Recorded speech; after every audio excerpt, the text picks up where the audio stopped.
Saudações missionárias! Você tem certeza da sua salvação? Você já parou para pensar na sua vida antes e depois de Cristo? Esse é o assunto de hoje do nosso Momento Missionário.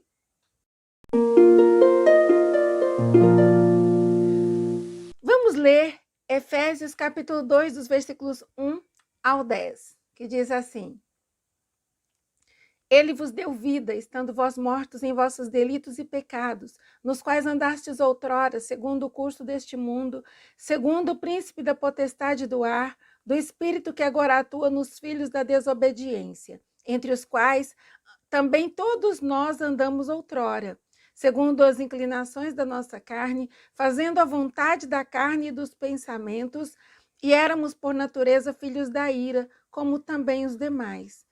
Mas Deus, sendo rico em misericórdia, por causa do grande amor com que nos amou, e estando nós mortos em nossos delitos, nos deu vida juntamente com Cristo. Pela graça sois salvos.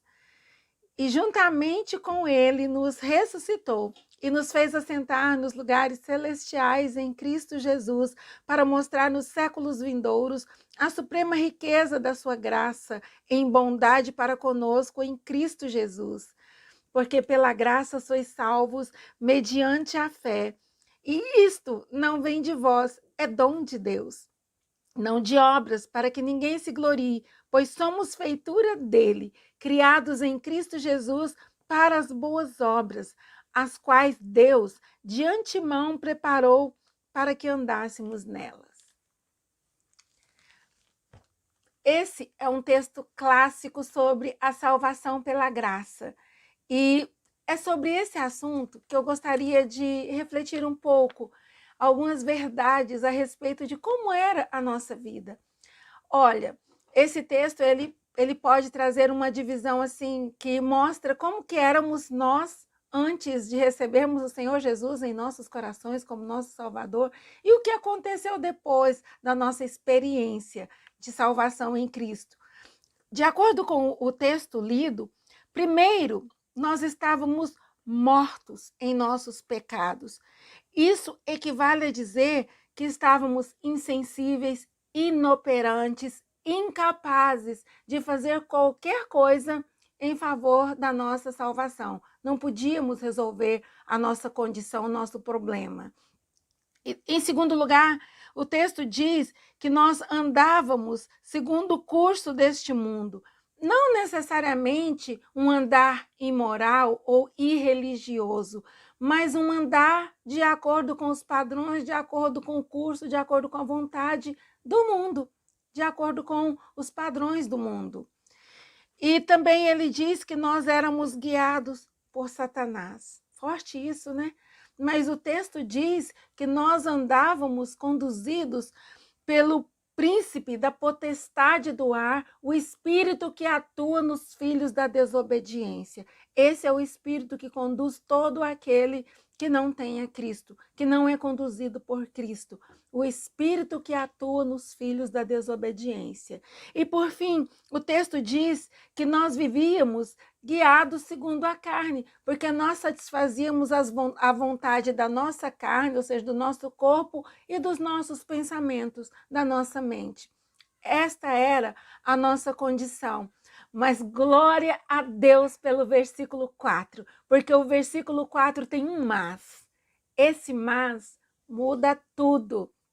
Porque ele diz, mas Deus, sendo rico em misericórdia, por causa do grande amor com que nos amou, mudou a nossa história de antes para depois de Cristo. Porque ele nos trouxe uma nova vida, ele nos trouxe salvação, ele nos trouxe uma vida transformada, uma vida resgatada daquela condição de mortos para vivos.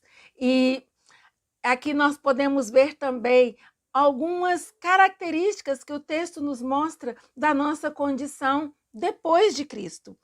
Olha, ele diz que nós temos uma nova vida, porque o versículo diz que ele nos deu vida juntamente com Cristo. Então agora nós temos uma nova vida, uma vida renovada. Nós somos salvos. Essa é a segunda condição, ser salvo. E essa salvação ela não é porque nós fizemos alguma coisa, mas é uma salvação de graça, uma salvação que nós não merecíamos, mas que o Senhor, por causa do grande amor com que nos amou, nos salvou, nos deu garantia de salvação. E uma outra condição que ele coloca também para nós nesse texto é que ele nos ressuscitou com Cristo. Lembra que nós estávamos mortos por causa do pecado?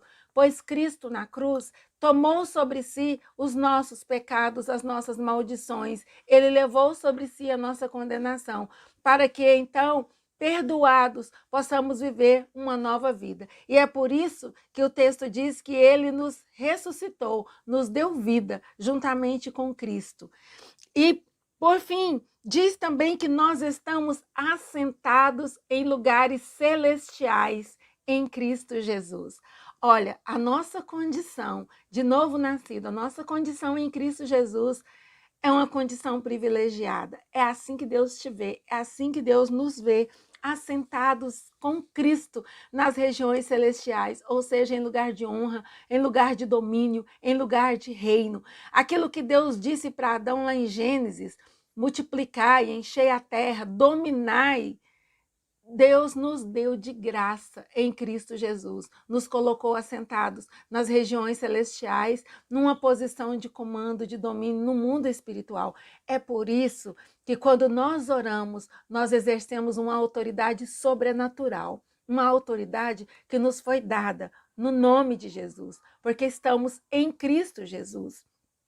E é interessante que o versículo 7, aliás, deixa eu ler de novo o versículo 7. Ele diz assim: para mostrar nos séculos vindouros a suprema riqueza da sua graça em bondade para conosco em Cristo Jesus.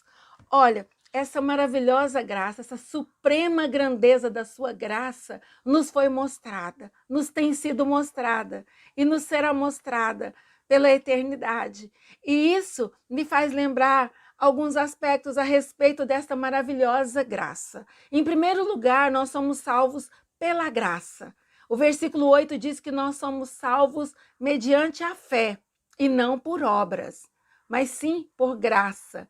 E essa graça é algo que nós não merecíamos, mas é para que ninguém se glorie, diz o versículo 8, né? Mediante a graça, não por obras, para que ninguém se glorie. E também essa maravilhosa graça nos mostra uma outra coisa maravilhosa no versículo 10, é que nós fomos salvos para as boas obras. Essas boas obras que o Senhor já criou de antemão para nós andarmos nelas. É importante lembrar que nós não somos salvos por causa de obras. Nós não fazemos, não há nada que nós possamos fazer para garantir a nossa salvação, mas nós fomos salvos para andarmos em boas obras. Foi o que Deus disse, foi o que ele nos mostra no versículo 10. A vontade de Deus é que nós andemos nas obras que ele de antemão já preparou para andarmos nelas. E que boas obras seriam essas? A primeira delas, eu entendo que é compartilharmos dessa maravilhosa graça que nós recebemos. Então, ao fazermos missões, nós estamos compartilhando da maravilhosa graça de Deus. Ao fazermos missões, nós estamos andando nas obras que o Senhor de antemão preparou para que andássemos nelas. Ao fazermos missões, estamos satisfazendo o desejo do nosso Deus e estamos sim andando nas boas obras que o Senhor preparou por nós. E eu te pergunto, você tem andado nessas boas obras?